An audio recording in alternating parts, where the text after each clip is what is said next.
La inesperada historia de la madre de Donald Trump. Llegó a EU como inmigrante y $50 en el bolsillo. Marianne McLeod solo traía consigo unos $50, $700 de hoy, cuando desembarcó en Nueva York el 11 de mayo de 1930. La mujer que años más tarde daría la vida al magnate Donald Trump, presidente electo de EU, entró legalmente a ese país procedente de su natal Escocia. Pero contrario a la idea extendida de que primero viajó como turista y luego regresó para casarse con el constructor Fred Trump, los documentos de aduana indican que desde el principio tenía intenciones de quedarse en el país. Su nombre aparece en los registros de inmigración de la época digitalizados por la Fundación Estatua de la Libertad, Isla de Ellis, que conserva los datos de más de 51 millones de viajeros que llegaron a Estados Unidos entre 1892 y 1957 a través de dicha isla y del puerto de Nueva York. Según esos documentos, McLeod embarcó el 2 de mayo de 1930 en el puerto de Glasgow rumbo a Estados Unidos, a donde llegó 9 días más tarde a bordo del barco Transilvania. Vino con una visa de inmigrante para tener una residencia permanente, le dijo a BBC Mundo Beri Moreno, historiador del Museo Nacional de Inmigración de la isla de Ellis en Nueva York, tras analizar el registro de pasajeros de la embarcación. Su visado almohadilla 26698 había sido emitido en Glasgow el 17 de febrero de 1930, justo 3 meses antes del viaje. El documento de aduana señala que McLeod no pensaba regresar a su país de origen, sino que tenía la intención de residir permanentemente en Estados Unidos y obtener la ciudadanía. Si desde el momento en que llegó ella se veía a sí misma viviendo en Estados Unidos de forma permanente, eso se llama inmigrar. No hay ninguna duda al respecto, comentó a BBC Mundo la escritora Gwenda Blair, autora del libro de Trump's 3 Generations of Builders and a Presidential Candidate, los Trumps, 3 generaciones de constructores y un candidato presidencial. Los medios en EU señalan que Trump siempre ha sostenido que su madre viajó inicialmente al país como turista y no con la intención de residir en él.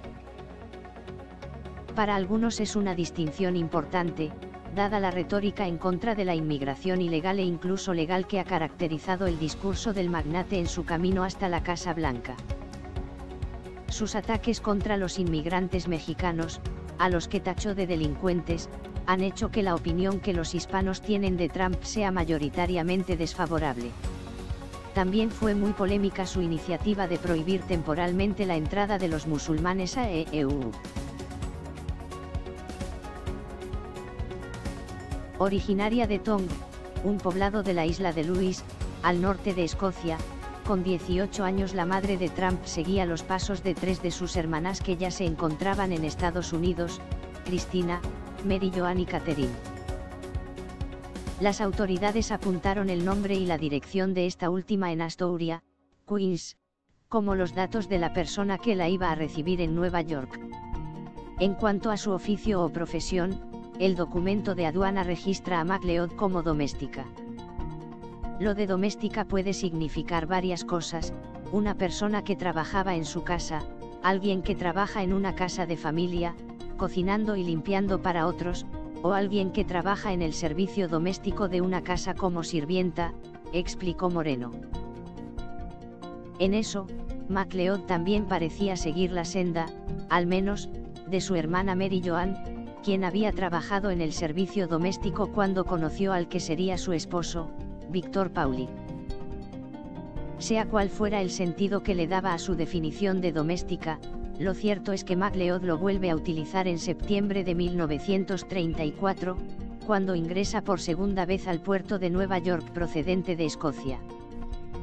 El documento de aduana de este segundo viaje, a bordo esta vez del barco Cameronia, revela otros aspectos relevantes de sus primeros años en territorio estadounidense. En primer lugar, que permaneció en el país ininterrumpidamente desde su llegada en mayo de 1930 hasta junio de 1934 y que señaló como su lugar de residencia permanente Nueva York. Moreno destaca que, antes de viajar a Escocia, McLeod tramitó un permiso para reingresar a Estados Unidos, lo que habría facilitado los trámites aduaneros durante su segunda entrada.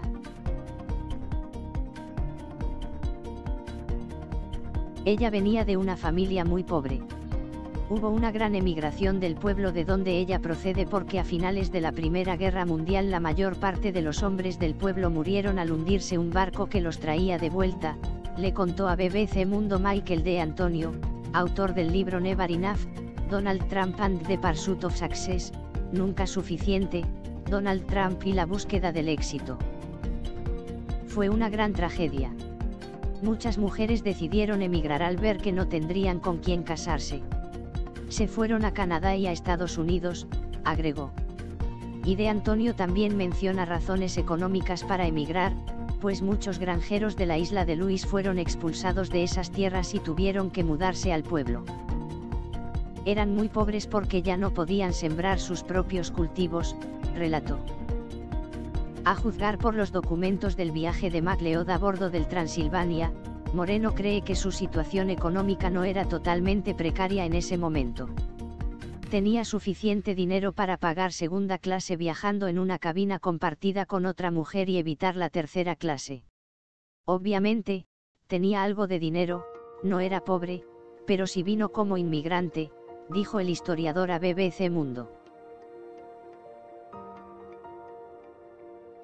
Los descendientes de los inmigrantes que llegaron a Estados Unidos por Nueva York durante las últimas décadas del siglo XIX y las primeras décadas del siglo XX equivalen a casi la mitad de la población del país, según señala en su página web la Fundación Estatua de la Libertad, Isla de Ellis. Sin embargo, aunque EU históricamente ha estado abierto a la inmigración, cuando MacLeod emigró desde su nativa Escocia existían algunas restricciones para el ingreso de extranjeros. En aquella época se asignaban cuotas para admitir solo a un número limitado de inmigrantes de cada país. Entre 1921 y 1955 había una cuota limitada de inmigrantes procedentes de Reino Unido. Como escocesa, ella entraba dentro de la misma, dijo Moreno.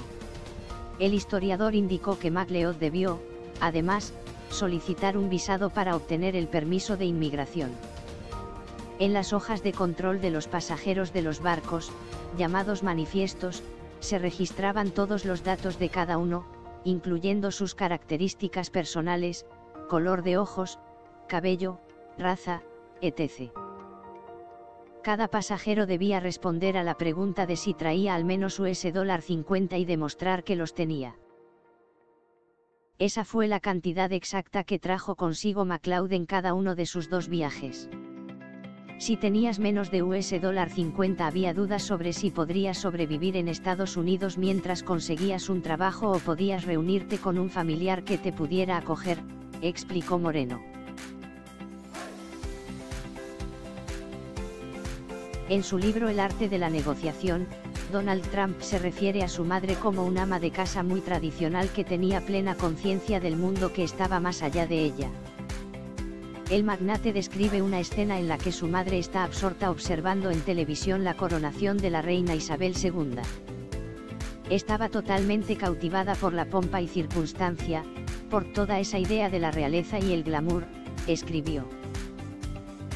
De Antonio se refiere a MacLeod como una mujer con mucho espíritu, muy inteligente y ambiciosa. Eso me dijo Trump sobre ella, que era muy competitiva y tan ambiciosa como su padre. Lo único es que creo que no podía expresarlo de la misma forma porque era una mujer.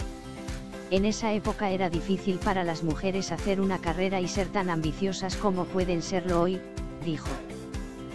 Al parecer, MacLeod encontró en las actividades caritativas ese espacio para dejar su huella en el mundo. Tras su muerte en agosto del año 2000, The New York Times publicó un obituario en el que la califica como filántropa. La señora Trump fue el principal sostén del Hospital Auxiliar de Mujeres de Jamaica, en Nueva York, y de la Guardería Jamaica, reza el texto. Agrega que la familia Trump también contribuyó con el Ejército de Salvación y los Boy Scouts de América, entre otras organizaciones. Un pabellón en el Centro Médico Jamaica lleva su nombre y además donaron edificios a la Fundación Nacional del Riñón de Nueva York / Nueva Jersey, añade el obituario. Nada desdeñable para una inmigrante que llegó a Estados Unidos con tan solo 18 años y $50 en el bolsillo.